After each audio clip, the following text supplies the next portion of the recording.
This is Profit from the Inside with Joel Block. Insights to give your business the inside track. And now, here's your host, Joel Block. If you're at all like me, you must lay in bed in the morning and wonder, is our message being received the way that we're sending it? Is our communication working? And is it having the impact on our clients and customers that we intend? Well, to answer that question for us, Steve Sims. Steve, welcome to the show. Hey, thanks for having me. So you are a notorious character. I mean, you have done some things that are shocking. Tell us about this luxury concierge thing. I mean, if you got a lot of dough and you want to do something extraordinary, I understand you're the go-to guy. That's it. Yeah. I had two quotes in Forbes and Entrepreneur, which I've always found funny. One of them called me the real life Wizard of Oz, and the other one called me the Make-A-Wish Foundation for people with really large checkbooks. I'm the guy that basically gave billionaires more interesting cocktail stories, such as sending them down to the Titanic with James Cameron, getting them a drum lesson with Guns N' Roses, walking the white carpet with Sir Elton John at his Oscar party, attending some of the biggest events on the planet. I had a couple wanting to get married in the Vatican by the Pope, closed a museum down in Florence, set up a table of 6 at the feet of Michelangelo's David because the client wanted to have an Italian meal in a really cool setting. And halfway through the dinner, I had Andrea Bocelli come in and serenade him. So I'm the guy that basically gave you really, really cool stories and experiences. So what is, I don't know if you're at liberty to say, what does it cost to do something enormously exotic? I mean, I'm not talking about the kind of thing that, this isn't flying first class here. You know, we're talking about something incredibly exotic. What does it cost to do something incredibly exotic? Well, it's not uncommon. Once I speak to someone, then straight away the retainer's $150. So that's just a retainer. That's before we've even got into the nuts and bolts and what it's actually going to cost. So if you're getting a huge, iconic name, and names don't like me to mention the price tags, but if you're thinking of someone as a headliner in the music world and you want them to come and sing in your barbecue and then maybe jam out with you on a guitar or give you a drum lesson or piano lesson or something like that, then you're looking at anywhere between like $750 to $1.5, and it goes up from there. Yeah. Well, listen, I've heard Beyonce flies to the Middle East, does a concert for a day, gets $1 million, flies back, whatever. Maybe it's more, I don't know. But so how do you do this? I mean, you work through business managers. I mean, what is your Rolodex made of? Who's in that Rolodex of yours? Yeah, well, first of all, no to the managers. No to the managers. Because any agent and manager, and both of us live in Hollywood, so we can talk about this. Both managers and agents care about the commission. They want the price to go up so they can get the commission. So that's a transaction. There's no passion in it. There's no care. They don't care about the story, the reason, the why. They don't care. What's the dollar check? So you've got to get into the artist. You've got to get into the location. You've got to get to the person that can actually flick the switch. And the easiest way to get them to say no is to phone them up and go, hey, how much will it cost me for you to do this? No one wants to be a prostitute. No one likes solicitation. No one wants to be purchased. But if you contact them and go, hey, I want to tell you a story about this client of mine that has this fantasy, this idea, this passion, and wants to create this experience for his closest, his wife, his kids, for his company, and would love you to be part of that story. If you can get someone into a story, then the price tag in the invoice just becomes, one of the last things to discuss. So this has enormous business overtones to me. I mean, listening to this, because companies, if all you do is sell on price, you're in a race to the bottom, to zero. Yep. And so, do you counsel companies at all on the same topic for selling and other kinds of situations? I do. I actually do. I do coaching and I do training seminars within companies. And at the moment, obviously for COVID, most of them are virtual, but I actually do visit companies and talk to them about what their tone, their voice, and their message is. The bottom line of it is, if you are ever arguing with a client over the price, it's because you failed to demonstrate the value. So when you get to that point, it's done. You can't backtrack and go, well, hang on a minute. I forgot to tell you this was because people are price conscious and they're focused on the bottom line. So you have to demonstrate all of the value to the point that the client goes, shit, I got to steal on this. And there are ways and methods to do that. Yeah. I mean, I fully agree with you. The other thing is that, when you talk about and kind of engaging somebody into your story, I always think about that as cause. That, you have to get both people on both sides of the table, to kind of see the cause of what you're doing it for. And that's kind of what, like, if you're going to call Elton John, you're going to ask him to do something. I don't know how you do it or whatever your story is, but, if you're going to get him to buy into something, there's got to be some cause behind it that he would like to be part of. And, that applies to salespeople too. Oh, 100%. Look, bearing in mind, my ability to be able to text these people now and to get them to respond has been built up over 30 years. But I have always walked into every single relationship, whether it be a relationship that I've had for 20 years or a brand new one. I have always entered every single relationship with value. I've always brought something into the conversation. There's been a solution. When I got the museum to close down for me in Florence, I got some people to make the introduction. We could talk about that in a second, about how you are introduced into an environment. But I looked at what do they want. I knew what I wanted. You see, here's the daft thing. If I phone you this afternoon at 4:00 Pacific, you can be guaranteed of one thing: I want something. If your mate or your mum, if they phone you at any time during the day, you can be guaranteed they want something. It may just be a chit chat. It may just be an update. It may be some business advice. But if someone puts themselves out to you, they want something. So what you've got to do is every time you communicate with someone, say, hey, I wanted to call you. I saw you on the podcast this morning, and I wanted to talk to you about your sound system, your lighting, distribution. I've got a way that we can get you more distribution. Getting your foot in the door nowadays is dead easy. We can get in contact with anyone, but being so irresistible and of value that they don't want you to leave the room, that's the real tip and trick. All right. So this is the show about the inside track. So what's the inside track to getting them to want you to stay? All right, boy, let's do it. I'm going to play a game with you. I'm having a party this Saturday night, and I invite you to come to the party, and you say yes. What's your first question? What kind of booze are you serving? Brilliant. I'm serving cocktails. I've got a top-notch mixologist from Spargo going to be serving all the drink. What's the second question you need? Who's going to be there? Great. I've got some great celebrities coming. I've got some business icons. What's the third question? What's your address? What's my address? All right. You, my friend, have just failed on every count. Do you know why? Because you asked 3 questions which self-served you. I'm now sitting here going, for Christ's sake, I've invited Joel to my party, and he's just asked me 3 validating questions that selfishly lets him decide whether or not he's coming to my party. Now, here's one thing before you get upset about that. If you turned around to your wife or partner and said, oh, Steve's invited us to a party, what do you think their first question would be? What do you want to do? Or I don't know, I'm not sure. You try it. When you come off this podcast, try it with your partner, and I'll tell you what the answer will be. The answer will be, okay, what can we bring to the party? You see, the bottom line of it is, and I've played that game with millions of people, and sadly, I always get the same thing. Hopefully, I'm not the only one who didn't pass the test. No, you're not. You are one of thousands, trust me. And I've done this. And by the way, I was kind of being a little fun. I was kind of playing around a little bit. So hopefully that's not exactly Don't get defensive. Look, it's a common reaction. Okay. Oh, who's going to be? That's an obvious. What's the address?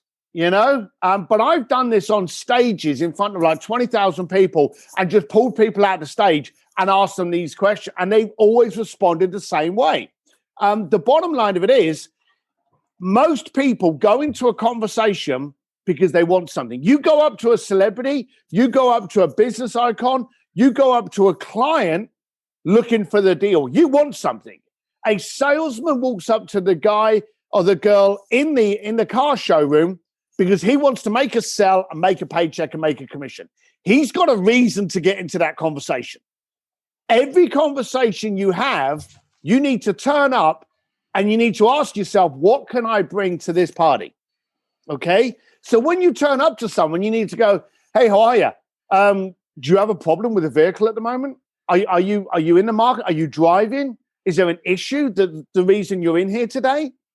Get up and ask someone. I had there was a gentleman and he was on one of the seasons of Shark Tank and I wanted to do business with him. He had access to something that I wanted. So I found out an event that he was going to be at. So I went to the event. I paid my ticket, got to the event, waited for my time, had a drink in my hand. I walked up to him and you want tips and tricks? I'll give you exactly how I do it. You walk up to someone and you say, hey, how you doing? My name's Steve Sims. You don't know me. Now, let's break that down for a second. Joel, how many people have heard this podcast and then gone up to you in the street or an event or a party and gone, Joel, how you doing? And just made out as though they're kind of friendly with you? That doesn't happen too often. It doesn't. You think about the more higher profile you get and the more visible you get. It happens a ton. And I get people come up to me, especially after I've spoken on a stage, and they're like, hey, Steve. And I'm stood there going, who the hell are you? Are we friends? Have we hung out? Have we shared drinks? Are you a client? Yeah. All of these things are going through my mind, which put me in a very paralyzing state. Right. I agree with you. You want to that's a form of courtesy, saying that you don't know me. Don't worry about it. I get it. It calms them down straight away. Yeah. And then the next thing I do is I hit them with a solution. I go, hey, I read somewhere that you were involved in a project. Well, it looks a great project, but I'm just wondering, while I was looking through it, I saw 3 reasons it could go wrong. And I've got some ideas on how those could be overcome. Do you have a minute to go through that? And I said that to the Shark Tank. And the Shark Tank said to me, give me 2 of those reasons why this project wouldn't work. And I said, oh, I'm not saying it won't work. Just a couple of hurdles that for me, being uneducated on the entire project, that I could see just on the surface, it was this and this, but I've got a solution. And the guy literally in front of me in a party started laughing at me. Now, there is no situational circumstance where that's a good response. And I'm thinking, shit. And I'm a big guy. I'm 250 pounds of ugly for any of those people that aren't fortunate enough to see me. And I'm being laughed at by a guy off a Shark Tank. And he looks over at one of his associates, because he's got a couple of associates inside. They start laughing. And I'm thinking, well, screw this. I'm out of here. As I go to turn around, he grabs me on the shoulder and he said, no. We were running this project for 3 years until we discovered those couple of things this summer, and it caused us to completely stop that project. You've come up to me in a party and in 2 minutes recognized what it took me and my crew 3 years to determine. He said, now that project doesn't exist anymore because we saw that. However, I do have another couple of projects. Would you be willing to be retained to have a look at those? And I got 2 contracts out of him. You see, people want to be solved. They don't want to be sold. They want to be solved. So if you can go to someone and go, hey, I know that there's a problem and I have a solution for it. Would that be of interest? People want that. People want to have their problems solved. So be a solution, not a sale. And open with value. I mean, that's what you're saying. It's that theme is consistent across the board. Very, very fun story. That is really fun. So what kinds of projects are you getting involved with these days? What are you seeing, or what are you doing? God, my clients and the project, all of my projects come around a single circle of communication, messaging, tonality, and relationships.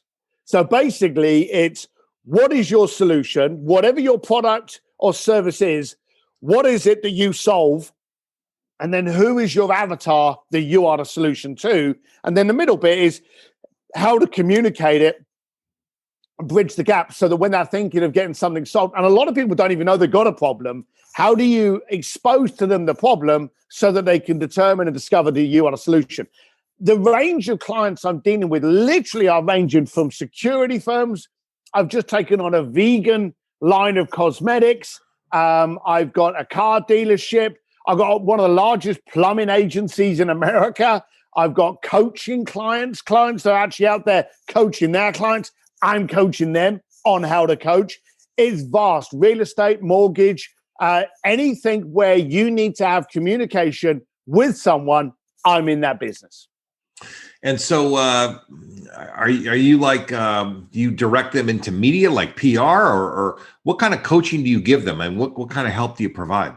So the first thing we do is we actually get them into a position. We find out, is that position and that digital, we call it a digital footprint. How do they come across digitally? You know, it's amazing. Just a simple tip for anyone listening to this, open up your LinkedIn profile and open up your Facebook profile. And do you recognize the same person?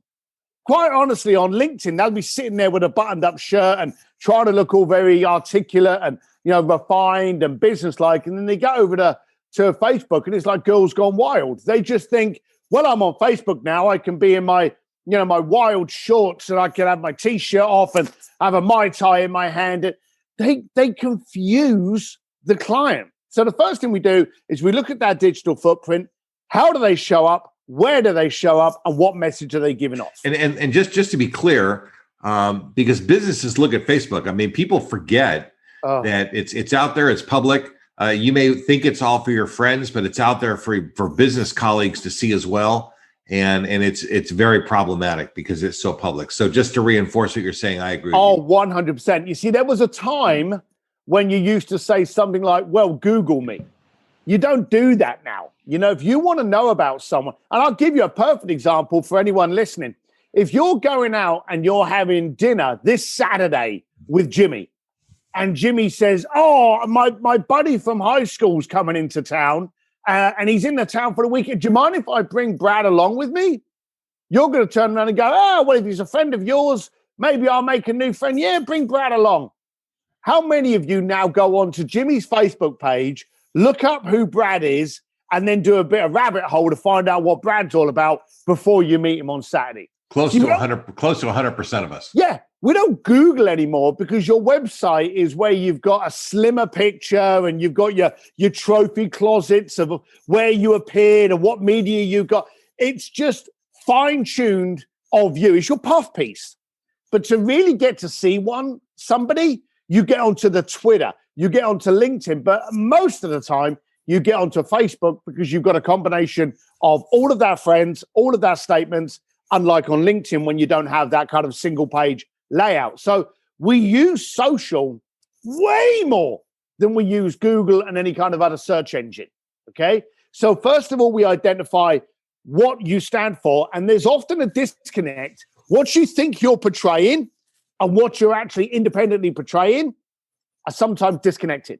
So we refine that first of all, and then what we do is we use different media platforms to get you out. This may be getting you in blog articles, it may be getting you on podcasts, it may be getting you print, it may be getting you as a presenter at a local award show. You know, whatever it takes to get you raising your profile so that people can dig into you and find out about your tone.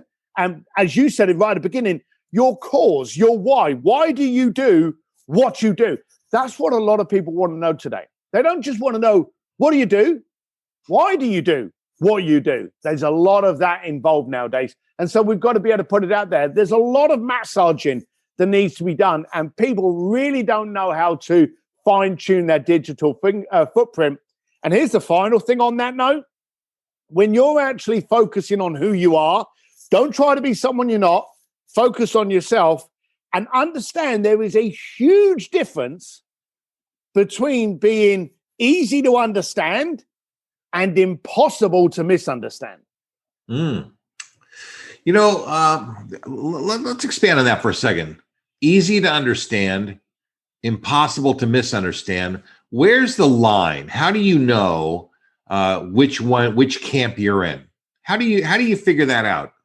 Well, usually you get a hold of someone that's got some kind of peripheral communication and connection with you, and you ask them. You see, far too many times, and it's always good, like when you're in a relationship, when I'm in a relationship with my wife, and last night, she's brushing her teeth, I'm brushing my teeth, We're having a conversation which we're going, because we're so in tune with each other, we know what each other's saying. As a business and an industry, and as a sole proprietor, as an entrepreneur, as a sales coach, whatever you are, what you think you're saying may not be received in the same context.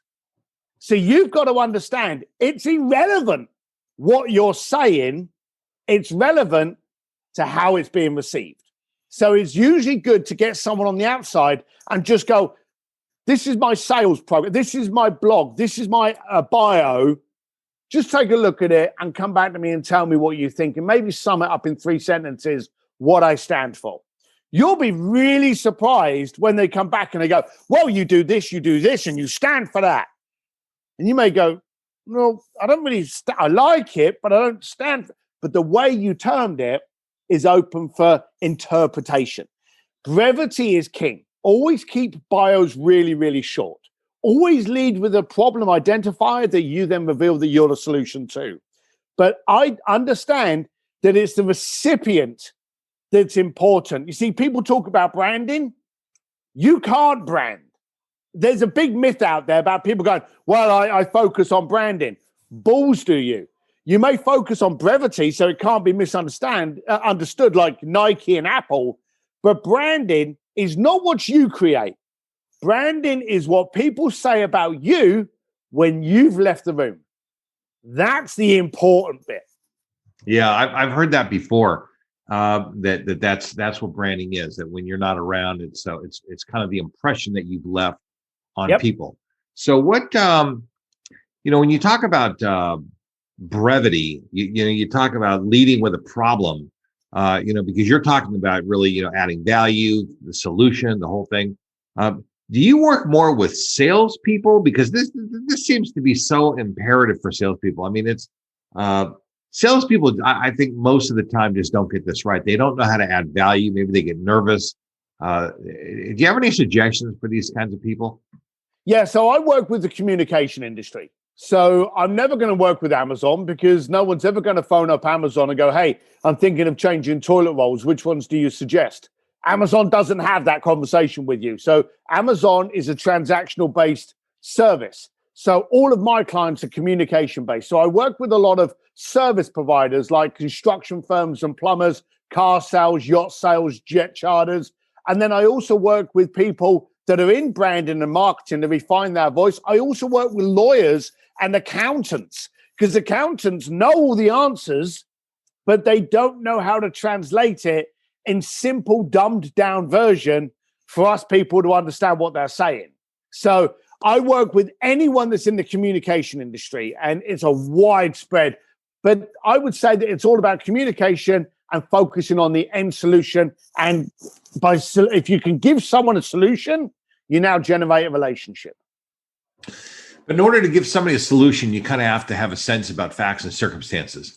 Yep. So to what extent, how much information do you leak out without knowing exactly? Is there a formula for this? About, like when you walked up to that guy at the Shark Tank, at that party, you had pre-planned, something. Oh, that was 6 months ahead. I had him I knew what he was involved in and I needed to be involved in it. And I think that was about 6 to 8 month process. And then I finally found out where he was going to be. So that was a laser focused attack. Right. So that was on purpose. But what if you just meet somebody randomly, or you get on a sales call and they lay something out? What's the kind of language that someone should use to start to kind of create or deliver value even before they're engaged, so that an engagement can go further?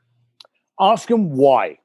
It's the most confrontational and aggressive word out there for some reason, but it's also the best word. So why? That 3-letter word gets down into the reason and the creation and the cause. So if you actually if you have a sales call with someone, you can actually say to them, hey, Joe, why are we having this conversation? What's the problem?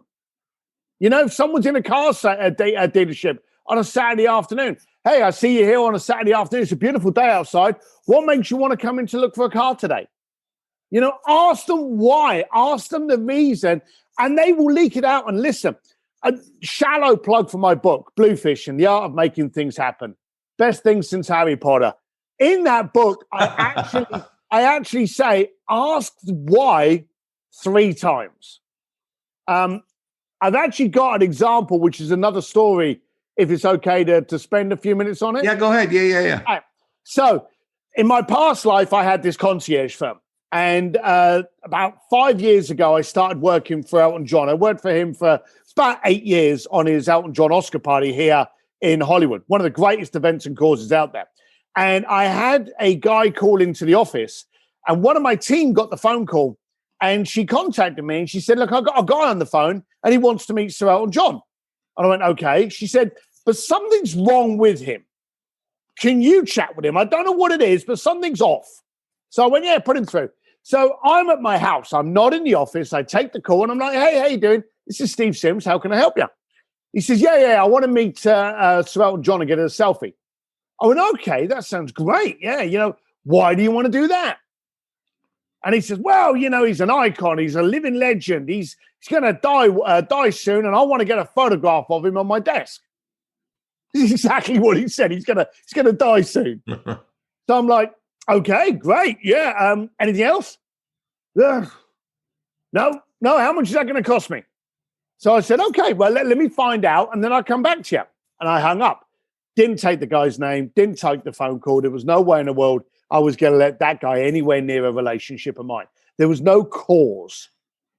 About a month went by, and one of the girls phones me up from the office. She said, hey, you remember that guy? Because I spoke to him about it. You remember that guy that wanted to meet Sir Elton John? I went, yeah. And she said, well, we've got a guy on the phone now. He's from New York. This other guy was from New York. He sounds very similar. I'm wondering if it's his buddy phoning in because you didn't come back to him. So I went, oh, put him through to me. I'll get rid of him. So I was prepared to get rid of him before I even spoke to him. So the guy gets on the phone and says, hey, how you doing? I said, oh, I'm great. I said, how can I help you? What do you want? He said, yeah, I want to meet with Sir Elton John. I want to have a chat with him. I went, oh, that sounds great. I said, why do you want to do that? And he went through very similar to the last guy. He said, well, he's a legend. He's an icon. He's Elton. You say Elton and everyone knows it. He's just one of the greats, one of the last few. And, there's things. Now, if he hadn't have finished with that, there's things, I'd have probably got rid of him again. But Chris Voss from Never Split Your Difference teaches us to actually drop into your midnight DJ voice. Match the person's excitement and then just lower it a notch with a question and see if they follow. So I said to him, I said, oh, that's fantastic. You're right. Elton, he's an icon. He's a legend. But what things? And the guy went quiet. And then he said, when I was a kid, my dad used to take me to school. He used to pick me up from school. Never my mum. My mum would always be there to wave us from the door, but he would take me to school and take me back. And the car that we had a cassette player in it, and there was a cassette jammed in. It could play, but we could never eject it. And it was Elton John's greatest hits. And my dad would sing all the way to school and all the way back from school. And we would both sing our lungs out to Elton John's tunes there and back. This went into our second car where he had a CD player, and his first CD he bought, because we always sang Elton John, was Elton John's greatest hits. And we would sing all the way to school and all the way back. And this went into early high school before I got my own car. And he would still sing on the way to school and on the way back, even while I'm looking out the window, refusing to sing, just like mortified that my dad is still singing after all of these years. And I would get out of the car and quickly slam the door so that no one could hear Elton John blaring out or when he would pick me up. He said, now, my dad died about 20 years ago. He said, no, I'll be driving to a meeting, be driving with my wife, driving with the kids, and Elton John would come on the radio. And when he does, for the next 3 minutes, my dad is sat in the chair next to me singing his lungs out. I want to say thank you to Elton for bringing my dad back to me at random 3 minutes every week. Now, wow, what a story. Wow. I will tell you now, that was like years old. And even today, I still well up when I hear it. I actually got straight on the phone with Elton John's camp, told them the reason, told them what needs to be done. Again, no mention of money, but told them everything. And for a donation to the charity, which this guy was more than happy to do, I was able to get them to meet at Sir Elton John's Oscar party in Hollywood. He lent in. I could not hear the story because it was in the party. But as soon as they both started to well up and I was trying to lip read a bit, and then they hugged and they it was beautiful. I could see the connection and the communication. And he was actually there to thank him for giving him his dad back for 3 minutes. That's what you get when you dare to ask the question, why? You know, it's what's so extraordinary about that is that, you know, you just have to remember what's in it for the other person. And, you know, it's not always about us. It's our tendency. It's our nature. You know, well, that's kind of what we're made of. But, you know, you have really reminded us how important it is to think first about the person on the other side of the table. And you've done a marvelous job of it. And, you know, we on this show, we always look for the inside track. And the inside track to brilliant communication really is about the other person, not about yourself. It's about giving, not getting. And really, you know, when you think about it like that, that's the best, smartest, and fastest way to make anything happen. And I deeply appreciate you sharing those things with us. So thank you for being on the show. And this was just what a wonderful conversation this was. I've enjoyed myself. Thanks for having me. Hey, listen, Steve, nice to talk to you. Bye. You've been listening to Profit from the Inside with Joel Block. For more insights and to learn more, visit joelblock.com. How about a shout out and a huge thanks to our podcast show producer, David Wolf, and the team at Audivita Studios. Profit from the Inside wouldn't be possible without these wonderful professionals. To learn more or to find out how you can launch and produce your own podcast show, reach out to www.audivita.com. That's AUDIVITA.com.